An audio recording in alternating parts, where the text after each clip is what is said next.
Warahmatullahi wabarakatuh. Perkenalkan, nama saya M. Nurkolis, NPM 18111000154 dari kelas E semester 4. Di sini saya menggunakan media pembelajarannya yaitu menggunakan PPT yang berjudul bahan ajar.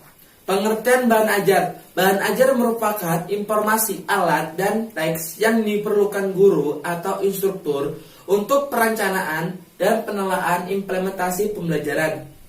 Bahan ajar adalah segala bentuk bahan ajar yang digunakan untuk membantu guru atau instruktur dalam melaksanakan kegiatan belajar mengajar di kelas.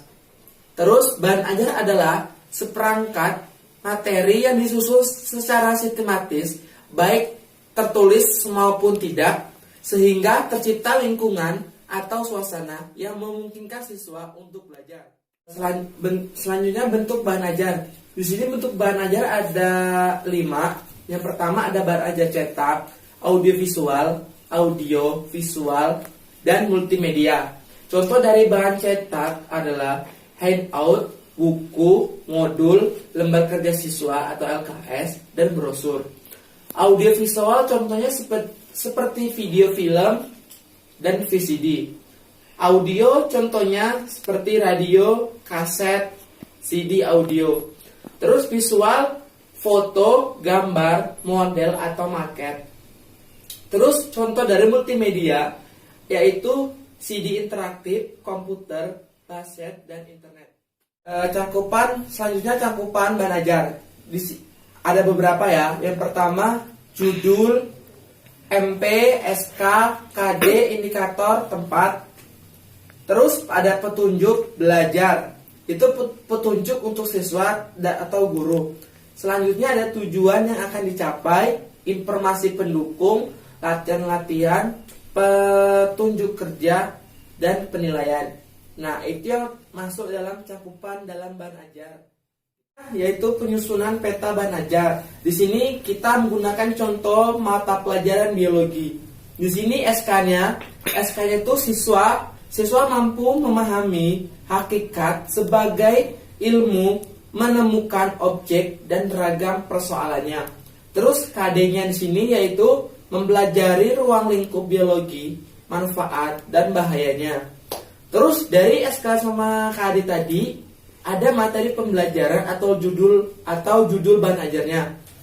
Ada 5. Yang pertama yaitu objek biologi.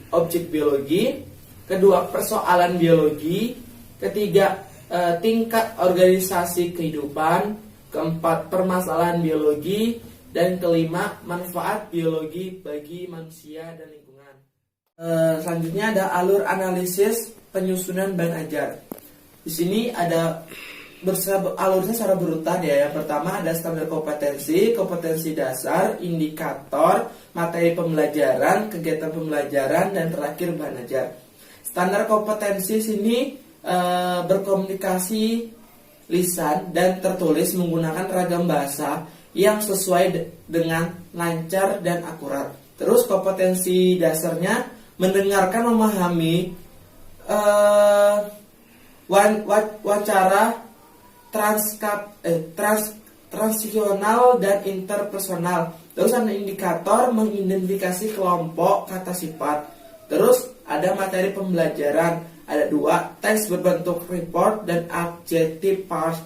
Terus kegiatan pembelajaran mengidentifikasi teks report yang didengar. Terus mengidentifikasi adjective parts. Terus yang terakhir bahan ajar sini LKS, modul, kaset, dan lain-lain. Selanjutnya yaitu pengertian dari lembar kerja siswa atau LKS. Lembar kerja siswa adalah lembaran-lembaran berisi tugas yang harus dikerjakan oleh siswa. Lembar kerja siswa harus berisi petunjuk, langkah-langkah untuk menyelesaikan suatu tugas. Tugas-tugas yang diberikan kepada siswa dapat berupa teori dan praktek.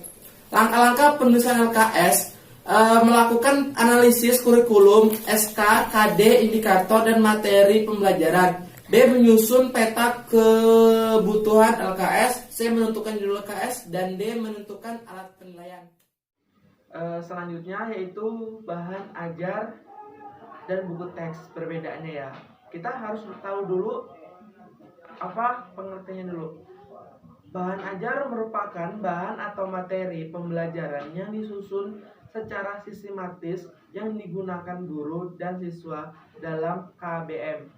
Terus buku teks. Buku teks ini sumber informasi yang disusun dengan struktur dan urutan berdasarkan bidang ilmu tertentu. Nah, bahan ajar. Bahan ajar yang pertama berbeda dengan buku teks tadi. Yang pertama, kalau bahan ajar menimbulkan minat baca, sedangkan kalau buku teks mengasumsikan minat dari pembaca. Dua, ditulis dan dirancang untuk siswa, sedangkan kalau buku teks ditulis untuk pembaca, guru, atau dosen. Tiga, memberikan kesempatan pada siswa untuk berlatih. Kalau di buku teks dirancang untuk dipasarkan secara luas. Kalau bahan ajar yang keempat memberikan rangkuman, sedangkan kalau di buku teks disusun secara linear. Terus kelima, gaya penulisan komunikatif dan semi. Sedangkan kalau di buku teks belum tentu memberikan latihan. Terus yang keenam, dikemas untuk proses instruksional. Kalau di buku teks sangat padat. Itu perbedaan antara bahan ajar dan buku teks. Itulah yang dapat saya sampaikan. Kurang lebihnya saya mohon maaf dan ampun kepada Allah Subhanahu wa taala. Saya akhiri. Wassalamualaikum warahmatullahi wabarakatuh.